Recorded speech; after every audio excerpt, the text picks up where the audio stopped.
The massive obsidian starship descended through Earth's atmosphere with all the pomp and circumstance of a funeral procession.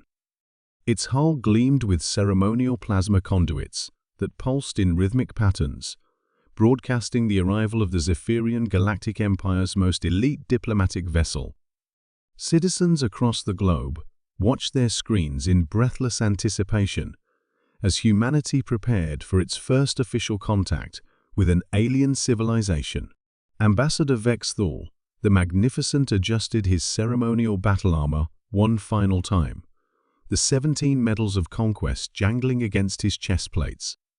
His 3 eyes surveyed the primitive blue planet below through the observation deck, calculating the terror that would surely grip these lesser beings when they witnessed the might of the Empire.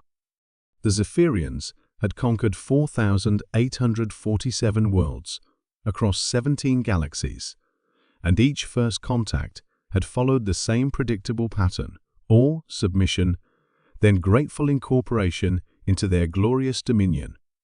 Prepare the subjugation protocols. Vex Thul commanded his aide, a nervous subordinate named Clictar, who scurried about on 6 spindly legs.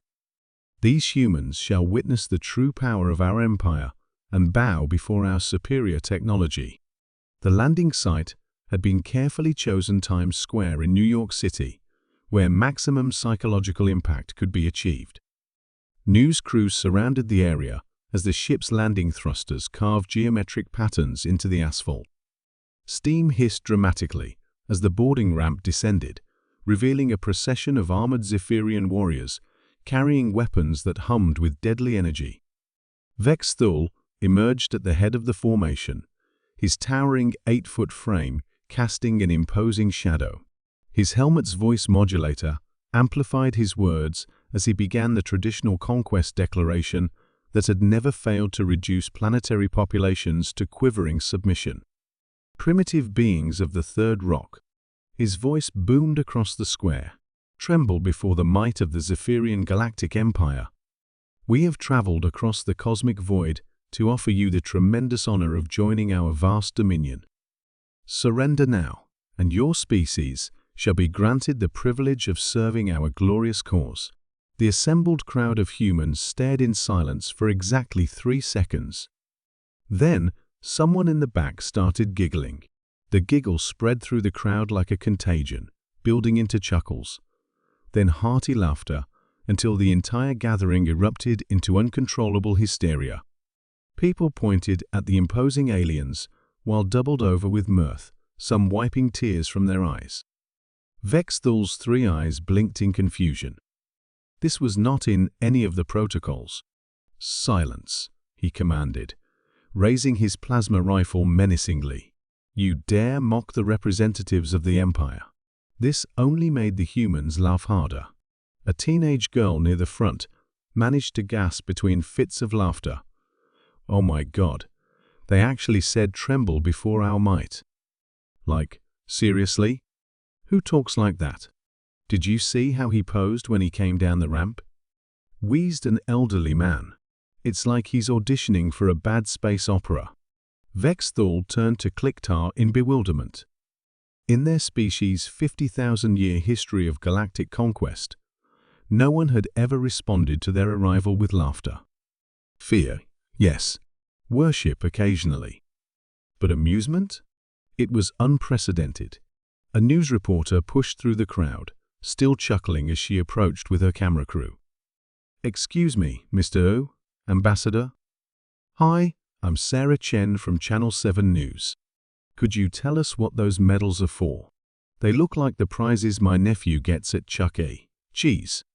The comparison sent fresh waves of laughter through the crowd. Vex Thul looked down at his 17 medals of conquest, suddenly seeing them through human eyes. They did seem rather excessive.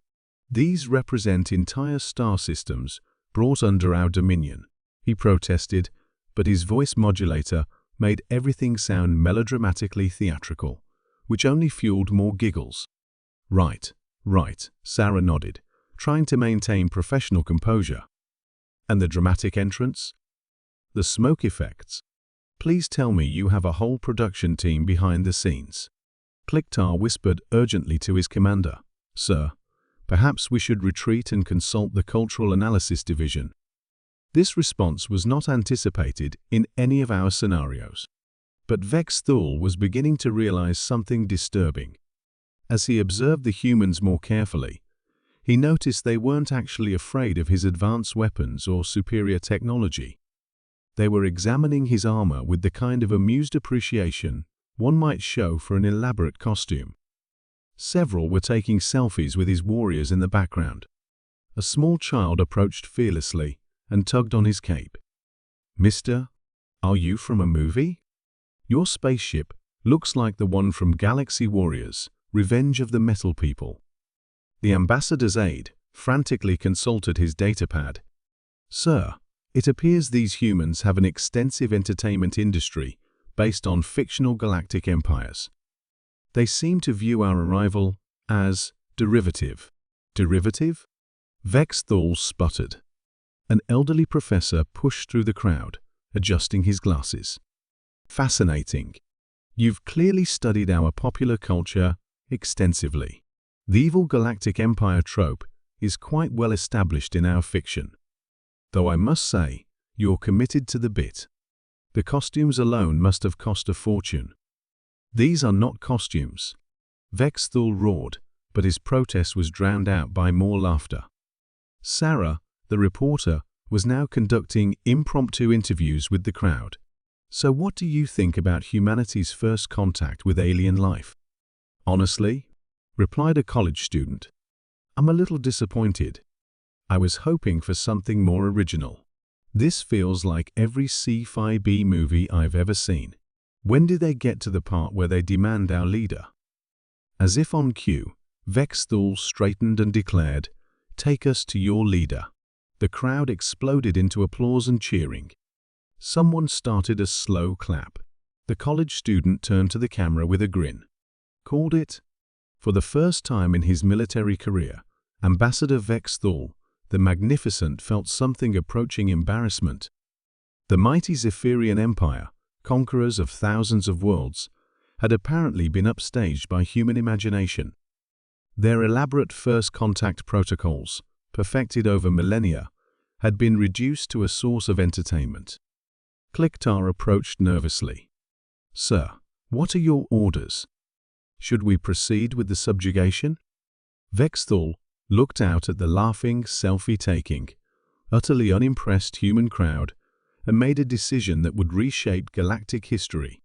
"Cancel the invasion," he said quietly. "Signal the fleet to stand down." "Sir?" "Kliktar, I think we need to go back to the drawing board. These humans, they might just be more advanced than we thought." As the Zephyrian delegation retreated to their ship amid continued laughter and applause, humanity had unknowingly won its first interstellar conflict through the simple power of finding the whole thing hilariously unoriginal. The invasion was called off, but the memes lasted forever.